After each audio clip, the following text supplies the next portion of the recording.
Alors, le projet Résistance est né d'un hommage à 68, lancé par la ville de Bruxelles en lien avec l'année de la contestation.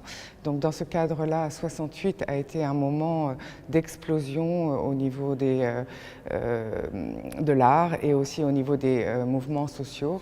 L'exposition se base sur cette question: qu'est-ce qui a émergé en 68 et comment aujourd'hui encore, ce qui s'est passé en 68 a ses traces ou sa filiation dans l'art contemporain.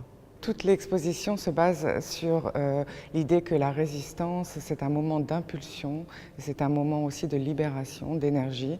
Et dans ce cadre-là, ce que j'ai essayé de mettre en évidence, c'était qu'est-ce qui se passe dans le corps de l'œuvre d'art. Et il y a trois axes qui m'ont permis de traiter ce thème.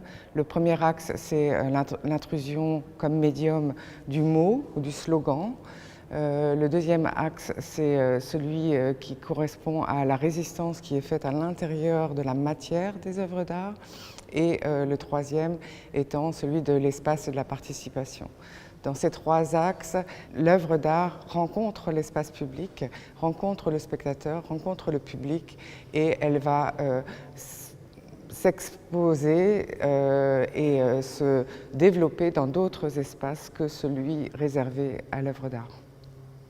Pour mettre en évidence ces trois axes, il y a aussi tout un programme qui est en lien avec l'exposition, et notamment un focus qui est fait autour de la performance, parce que la performance en 68, ça a été vraiment le moment d'explosion de l'action et du happening, et aujourd'hui encore la performance a un impact encore très important dans les arts plastiques.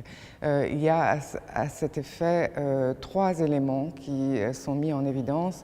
Le premier est le 9 novembre, les Guerilla Girls, donc ces fameuses femmes au masque de gorille qui vont venir faire une conférence performée à 18h30 à la Centrale. Le 10 novembre, il y a un artiste danois extrêmement prolifique, dirons-nous, qui va venir pendant toute la journée faire des performances avec le public qu'il implique dans ses œuvres d'art comme co-auteur. Et le troisième élément que j'aimerais rajouter, c'est le journal. Il y a un journal qui a été fait exprès avec des contributions des artistes et qui est une sorte de performance imprimée de la part des artistes de l'exposition.